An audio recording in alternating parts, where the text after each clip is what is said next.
بسم اللہ الرحمن الرحیم اللہم صلی وسلم وبارک علی سیدنا و مولانا محمد وعلی آلہ وصحبہ وبارک وسلم۔ اللہ تعالیٰ کی توفیق سے اور آقا علیہ الصلوۃ والسلام کے نالین پاک کے تصدق سے آج ہم ایک بہت ہی اہم مسئلہ پہ گفتگو کرنے والے ہیں۔ ایک علمی مسئلہ ہے، اس حوالے سے چند روز قبل حضور شیخ الاسلام پروفیسر ڈاکٹر محمد طاہر القادری نے سیدہ کائنات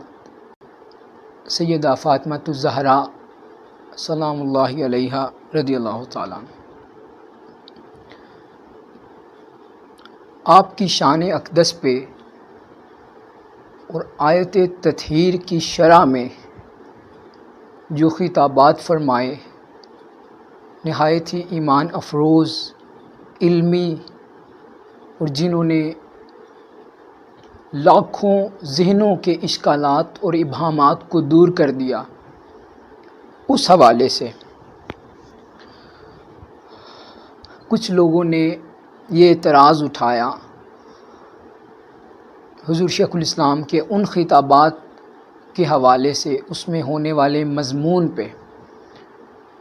جس میں حضور شیخ الاسلام نے ذکر فرمایا کہ اللہ رب العزت نے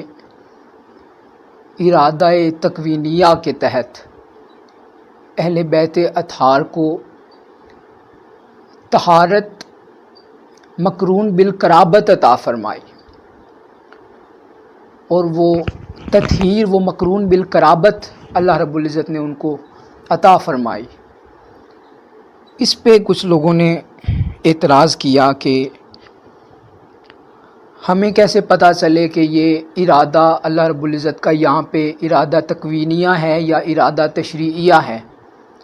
یا ہمیں کیسے پتہ چل سکتا ہے کہ یہاں پہ ارادہ تکوینیہ کے تحت ان کو تطہیر عطا فرما رہا ہے یا ارادہ تشریعیہ کے تحت عطا فرما رہا ہے۔ یہ آج ہم اپنی گفتگو کا موضوع بنائیں گے، اور اصولیین نے، ائمہ کرام نے، اہل سنت کے جو ائمہ کرام ہیں جنہوں نے اپنی کتب عقائد میں اور قضاء قدر کے ابواب میں اس چیز کو جمع کیا ہے اور اس کی توضیح فرمائی ہے، اس پہ ہم انشاءاللہ تعالی نظر ڈالیں گے۔ سب سے پہلے میں اس کی آپ کے سامنے ڈیفینیشن بیان کر لوں کہ ارادہ تکوینیہ اور ارادہ تشریعیہ، یا امر تکوینیہ اور امر تشریعیہ، اس سے مراد کیا ہے، تاکہ آپ کے ذہن اور کنسیپٹس کلیئر ہو جائیں۔ اس کے بعد ہم اصل مضمون پہ آئیں گے کہ ارادہ تکوینیہ کس آیت پہ اور دلالت کرتا ہے، اور اس کا ابہام کس طرح دور ہوتا ہے، اور کس طرح پتہ چلتا ہے کہ یہ امر تکوینی ہے اور یہ امر تشریعی ہے، جس پہ ائمہ کرام نے اصول وضع فرمائے نصوص قرآنی کی روشنی میں۔ امر تشریعی اور تکوینی، آپ جتنی بھی عقائد کی کتب کو اٹھا لیں، تمام ائمہ کرام نے، اہل سنت کے ائمہ نے جو قضاء قدر کے ابواب ہیں اس میں یہ ابحاث قائم کی ہیں اور ابواب بندی کی ہے کہ اللہ رب العزت کے دو ارادے ہیں جو قرآن مجید میں اللہ رب العزت نے بیان وضع فرمائے ہیں، اور جس کے تحت اللہ رب العزت امر فرماتا ہے۔ تمام کا اس پہ اجماع ہے ائمہ اکرام، ائمہ اہل سنت کا، کہ ایک ارادہ تشریعی ہے اور دوسرا ارادہ تکوینی ہے۔ اب ارادہ تشریعی کیا ہوتا ہے؟ ایسا امر یا ایسا ارادہ جو اللہ رب العزت چاہتا ہو، کسی سے، اپنے بندوں سے چاہتا ہو، لیکن جبراً حکم نہ فرمائے، وہ صرف چاہتا ہے کہ میرا بندہ یہ عمل کرے، یہ فعل سرزد کرے، اس راہ پہ چلے، یہ عمل اپنائے، جو اللہ رب العزت کی چاہت ہے اپنے بندے کے ساتھ اور اس میں جبر شامل نہیں ہے، اس کو ارادہ تشریعیہ کہتے ہیں۔ ائمہ کرام نے اس کو بیان فرمایا، اس تشریع کو۔ یعنی اللہ رب العزت اپنے بندوں سے چاہتا ہے کہ وہ فرما بردار بنے، اطاعت گزار بنے، عبادت گزار بنے، نیکوکار بنے، متقین بنے، پرہیزگار بنے۔ تو یہ اللہ رب العزت کا ارادہ تشریعیہ ہے، کیونکہ اس کے اندر جبر شامل نہیں ہے۔ وہ جبراً یہ اپنے بندوں سے یہ نہیں کروا رہا، بلکہ اس نے اختیار دیا ہے کہ اگر بندہ چاہے تو میری رضا کے مطابق چلے، اور اگر چاہے تو میری نافرمانی کرے، جس کی بعد میں سزا بھی دوں گا۔ اس کے لیے سزا بھی رکھی ہے، لیکن جبر نہیں کیا کہ وہ یہ ہر صورت کرے۔ اس میں بندے کو اختیار دیا ہے کہ وہ اگر یہ صورتحال اپنائے، اگر وہ عمل کر لیتا ہے تو وہ فرما بردار ہے، اس کے لیے انعام اور اجر ہے، اور اگر وہ نافرمانی کرتا ہے تو اس کے لیے سزا ہے۔ لیکن اس میں جبراً اللہ رب العزت نے ان پہ مسلط نہیں فرمایا، اپنا حکم امر کن مسلط نہیں فرمایا۔ تو جس میں اللہ رب العزت جبر نہ فرمائے اور وہ حکم عام ہو، ہر عام و خاص کے لیے ہو، اس کو ارادہ تشریعیہ کہتے ہیں، اور وہ امر تشریعیہ کہلاتا ہے۔ اسی طرح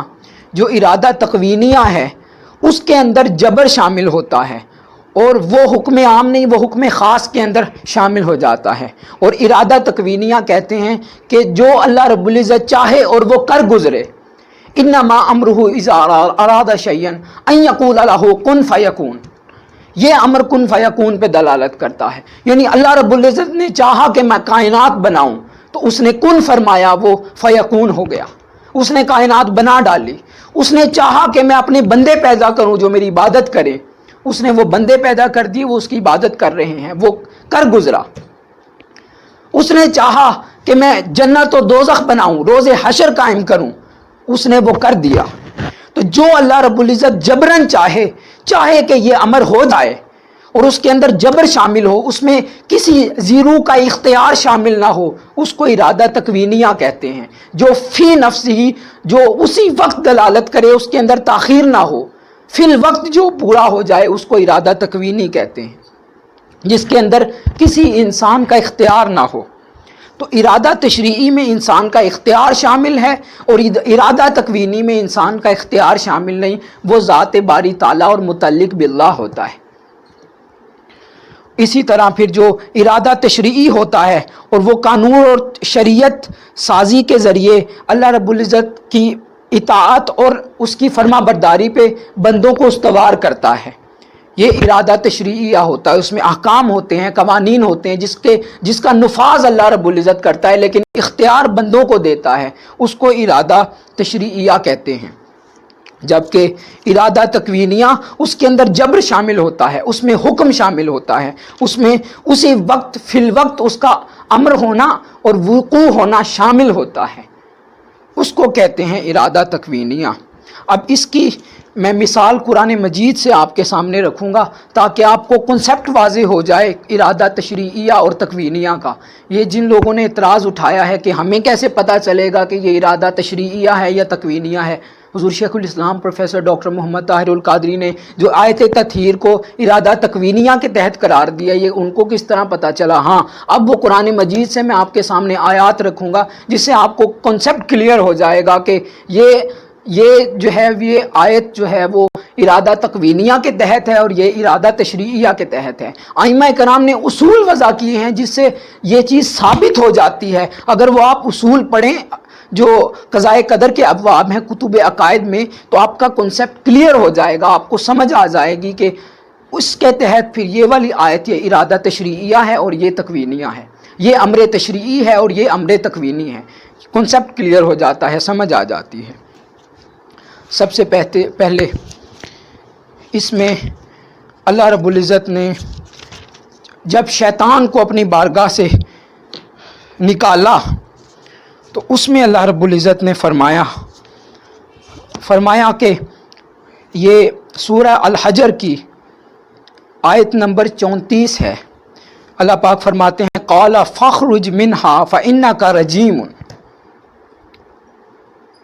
فرمایا نکل جا یہاں سے، میری بارگاہ سے، تو مردود اور راندہ درگاہ ہو گیا۔ اب اس کے اندر آپ خود ہر عام و خاص شخص جس نے یہ بحث پڑھی ہوگی ارادہ تشریعیہ اور تکوینیہ کی، جس نے یہ اصول پڑھے ہوں گے، وہ بالکل شفاف پانی کی طرح یہ چیز سمجھ لے گا کہ یہ آیت مبارکہ یہ امر تشریعی پہ دلالت کرتی ہے یا تکوینی پہ دلالت کرتی ہے؟ اب بتائیں کس طرح نہیں پتہ چلتا کہ اللہ رب العزت کا ارادہ تشریعی ہے یا تکوینی ہے؟ فرمایا قال فخرج منها فإنك رجیم، نکل جا میری بارگاہ سے، تو مردود بارگاہ ہو گیا۔ اب اس میں اگر تو تشریعی ہے تو پھر اس کو اختیار دیا اللہ رب العزت نے کہ چاہے تو یہاں پہ رہ اور چاہے تو میری بارگاہ سے نکل جا، اب تیرے اوپر اختیار ہے۔ اگر تو اس کو اختیار دیتا تو پھر یہ آیت اور یہ امر یہ تشریعی کہلاتا کہ اس میں شیطان کو خود اختیار دیا اللہ رب العزت نے کہ چاہے تو ادھر رک جا کوئی بات نہیں اور چاہے تو نکل جا میری بارگاہ سے، لیکن نہیں، فرمایا فخرج منہا، نکل جا میری بارگاہ سے۔ یہ آیت اس چیز پہ دلالت کرتی ہے، سمجھ آ رہی ہے کہ یہ ارادہ تکوینیہ ہے، چونکہ اس میں جبر شامل ہے، اس کے اندر کسی قسم کی آسانی شامل نہیں ہے، اس میں کسی قسم کی ہلکا پن شامل نہیں ہے، اس میں کسی قسم کی نرمی شامل نہیں ہے۔ تو جو اللہ رب العزت نے فرمایا کہ نکل جا میری بارگاہ سے، فخرج منہا، تو یہ امر جبرن ہے، فی الفور نافذ العمل ہے، تو فرمایا نکل جا میری بارگاہ سے، یعنی ارادہ تکوینیہ ہے، اس میں تیرا اختیار نہیں، اس میں میرا اختیار ہے، میں رب ہوں، میں ذات باری تعالیٰ ہوں، میں تجھے حکم دیتا ہوں میری بارگاہ کو چھوڑ کے یہاں سے چلا جا۔ یہ چیز سمجھ آتی ہے کہ یہ ارادہ تکوینیہ ہے۔ اب آپ کو سمجھ آئی ہوگی کہ ارادہ تشریعیہ اور تکوینیہ میں فرق کیا ہے، اور ان لوگوں کو بھی سمجھ آ گئی ہوگی کہ جو کہہ رہے ہیں کہ ہمیں کیسے پتہ چلے کہ اللہ رب العزت کا یہ ارادہ تشریعیہ ہوتا ہے یا تکوینیہ ہوتا ہے۔ قرآن مجید سے آپ کو میں نے حوالہ دے دیا ہے۔ اسی طرح جب سیدنا ابراہیم علیہ السلام کی بات آئی تو اللہ رب العزت نے جب فرمایا قلنا یا نار کونی بردا وسلاما علی ابراہیم، فرمایا اے آگ تو ابراہیم پر ٹھنڈی اور سلاپہ سلامتی ہو جا، یعنی جب ابراہیم کو نمرود نے آگ میں ڈالا سیدنا ابراہیم علیہ السلام کو، تو اللہ رب العزت نے اسی وقت ارادہ فرمایا اور امر فرمایا قلنا یا نار کونی بردا وسلاما علی ابراہیم، اے نار اے آگ تو میرے ابراہیم پہ ٹھنڈی ہو جا، سلامتی والی بن جا۔ اگر یہاں ارادہ تشریعیہ ہوتا تو اس کا مطلب ہے اللہ رب العزت اختیار دے رہا ہے آگ کو کہ اے آگ تو چاہے تو ٹھنڈی ہو جا اور چاہے تو ابراہیم علیہ السلام کو جلا دے، یہ تیرے پہ میں نے اختیار چھوڑا۔ لیکن نہیں، چونکہ ارادہ تکوینیہ ہے، ارادہ تکوینیہ کی نص یہاں سے اور اصول ثابت ہو رہا ہے، اس وجہ سے حکم جبرن ہے۔ فرمایا قلنا یا نار کونی بردا وسلاما علی ابراہیم، اے آگ میں تجھے حکم دیتا ہوں جبرن، حکمن تیرے رب کا حکم ہے کہ تو میرے بندے ابراہیم پہ سلامتی والی بن جا اور ٹھنڈی ہو جا۔ تو اس سے ثابت ہوا کہ یہ اللہ رب العزت کا ارادہ تکوینی ہے، اس میں تشریعی شامل نہیں ہے، امر تشریعی نہیں ہے۔ تو بعض آیات اگر اصول پڑھے ہوں تو سمجھ آ جاتی ہے کہ یہ حکم اور امر تشریعی ہے اور یہ حکم اور امر وہ تکوینی ہے۔ اب آ جاتے ہیں جو اعتراض ہوا ہے آیت تطہیر پہ۔ جیسے اللہ رب العزت نے جو اپنے امر کے ابواب میں بیان فرمایا ہے، فرمایا انما امرہ اذا اراد شیئا ان یقول له کن فیکون، کہ اللہ رب العزت جس شے کا ارادہ فرماتا ہے اس کو فرماتا ہے کن ہو جا فیکون، پس وہ ہو جاتی ہے۔ تو اب آ جاتے ہیں آیت تطہیر پہ، جو سورہ احزاب کی آیت نمبر 33 ہے، انما یرید اللہ لیذہب عنکم الرجس اہل البیت ویطہرکم تطہیرا، کہ اے اہل بیت، اللہ رب العزت چاہتا ہے، اللہ رب العزت کا تو بس یہی ارادہ ہے کہ وہ تم سے ہر قسم کی میل کچیل کو اور غلاظت اور شک کو تم سے دور کر دے اور تمہیں طہارت کاملہ سے نواز دے۔ یعنی یہاں پہ آپ اگر دیکھیں تو اللہ رب العزت نے یہاں پہ جو آیت تطہیر ہے اس کے اندر جو انما کو یرید اللہ کے ساتھ جوڑا ہے، یرید اللہ کے بعد تخصیص آئی ہے اہل بیت کی، انما کو جوڑا ہے یرید اللہ کے ساتھ، ارادہ اپنے ارادے کے ساتھ انما کو جوڑ کے بعد میں تخصیص اہل بیت لے آیا ہے۔ اللہ رب العزت فرماتا ہے کہ اللہ رب العزت چاہتا ہے، ہر صورت چاہتا ہے کہ وہ اہل بیت تمہارے سے نجس اور ناپاکی اور خطاؤں کو اور نافرمانیوں کو دور کر دے، کلیتاً پاک کر دے اور تمہیں طہارت کاملہ عطا فرما دے۔ اب جو اللہ رب العزت نے فرمایا انما امرہ اذا اراد شیئا ان یقول لہ کن فیکون، یہ سورہ یاسین کی آیت نمبر 82 ہے۔ اس میں اللہ رب العزت فرماتا ہے کہ وہ کسی شے کو اگر جب اللہ رب العزت ارادہ فرماتا ہے تو اس کو فرماتا ہے کن، ہو جا، فیکون، پس وہ ہو جاتی ہے۔ تو جیسے اللہ پاک نے فرمایا کہ اہل بیت اللہ کا ارادہ ہے کہ تم سے ہر چیز، ہر نجس کو، ہر ناپاکی کو، ہر خطا کو تم سے دور کر دے، تو یہ اسی طرح ہے کہ جیسے اللہ پاک نے ارادہ فرمایا انما امرہ اذا اراد شیئا ان یقول لہ کن فیکون، کہ اللہ رب العزت ہر صورت چاہتا ہے اہل بیت تم سے نجس اور ناپاکی کو دور کر دے، بس اس نے کن فرمایا اور تم سے دور کر دیا۔ اب اس میں آپ خود اندازہ کر سکتے ہیں کہ یہ ارادہ تشریعیہ ہے یا تکوینیہ ہے۔ یہاں پہ کن فیکون کا اظہار ہو رہا ہے اس آیت کے اگر گہرائی میں جائیں، یا پھر یہاں پہ ارادہ تشریعیہ کا اظہار ہو رہا ہے کہ اے اہل بیت تمہیں میں اختیار دیتا ہوں، چاہو تو پاکی اختیار کر لو، چاہے تو ناپاکی اختیار کر لو۔ لیکن نہیں، اللہ رب العزت چاہتا ہے کہ اہل بیت سے ناپاکی کو دور کر دے، اور اس کا امر یہاں پہ تکوینی ہے، اور تکوینی وہ کن فیکون کے مظہر کے تحت ہے، اس قوت کے تحت ہے۔ تو اللہ رب العزت نے فرمایا کہ